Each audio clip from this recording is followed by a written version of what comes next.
रोटी की कीमत। भगवान ने इस दुनिया में हर वस्तु को बहुत ही सुंदर ढंग से बनाया है, लेकिन मनुष्य की जो तीन मूलभूत आवश्यकता है वो है रोटी, कपड़ा और मकान। इन तीनों में देखा जाए तो सबसे पहले रोटी आती है, क्योंकि बिना रोटी कुछ नहीं हो सकता। भूख सबको लगती है। इसी भूख को मिटाने के लिए सोनू भी बड़े दिन से इधर उधर भटक रहा था, और ये कहानी इसी सोनू और रोटी के मिलन की है। बात उन दिनों की है जब मैं काशी हिंदू विश्वविद्यालय से स्नातकोत्तर की पढ़ाई कर रहा था। अंतिम वर्ष के घटनाओं में से एक सोनू की कहानी भी है। सोनू एक छोटा लड़का जो अक्सर मेरे हॉस्टल के पास खेलता दिख जाता था, लेकिन वो कहाँ रहता था, उसके माता पिता कौन थे, नहीं पता था। मैं अपने कमरे की खिड़की से जब उसको देखता था तो उस पर तरस आती थी।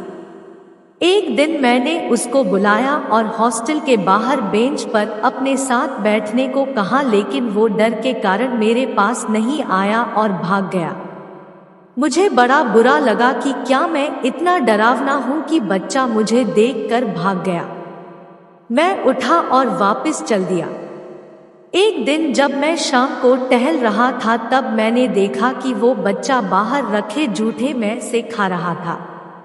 ये देखकर मुझे बड़ा अफसोस हुआ कि आज जिन लोगों को भोजन मिल रहा है वो उसको नुकसान कर रहे हैं, और भूखे पेट रहने वाले आज भी भूखे रह रहे हैं।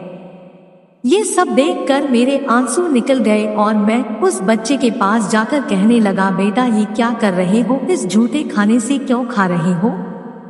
ये सुनकर वो बच्चा रोने लगा और मुझे पकड़कर रोने लगा। मैं भी भावुक होकर अपने आप को संभालते हुए उसको अपने हॉस्टल रूम में ले गया और उससे सब कुछ पूछने लगा। भूख के कारण वो अजीब सा दिख रहा था और देखकर लग रहा था कि उसने कई दिनों से खाना नहीं खाया था। सबसे पहले मैं उसको खाने को कुछ बिस्किट दिया और पानी पीने के बाद उसकी जान में जान आई। मैंने पूछा, बेटा आप कौन हो और इस हॉस्टल के पास क्यों घूमते हो। ये सवाल सुनकर उसने कहा, भैया मेरा नाम सोनू है और मैंने कई दिनों से खाना नहीं खाया है, क्या आप मुझे खाना खिला सकते हैं। ये सुनकर मैंने अपने हॉस्टल के मेस में फोन लगाया और खाने के लिए कहा था। पता चला कि आज मेस बंद है और आज खाना नहीं मिलेगा। ये सुनकर मुझे बड़ा दुख हुआ। मैंने तुरंत सोनू से कहा कि बेटा चलो हम बाहर खाना खाएंगे।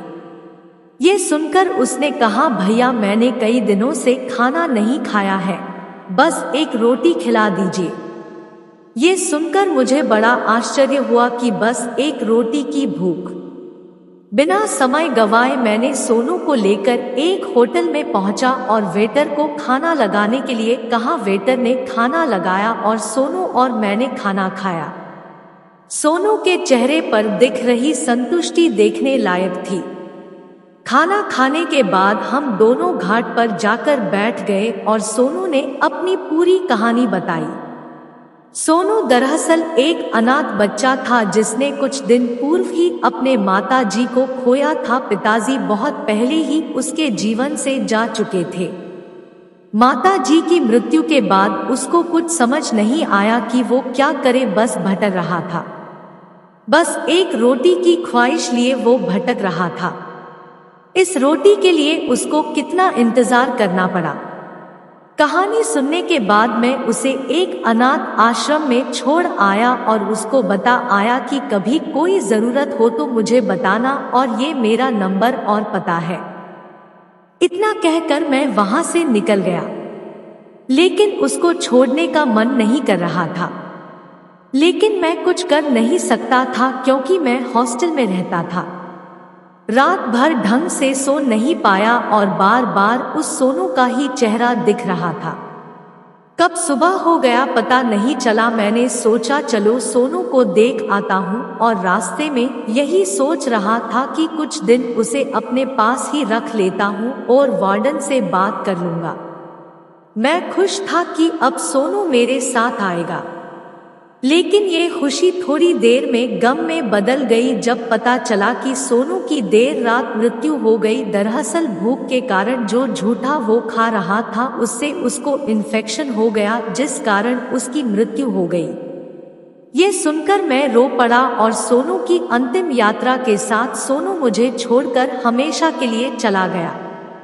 इस बात को 10 साल हो चुके हैं, लेकिन आज भी अगर कोई खाना छोड़ता है या बर्बाद करता है तो मेरा खून खौल उठता है और उसी सोनू का चेहरा दिख जाता है।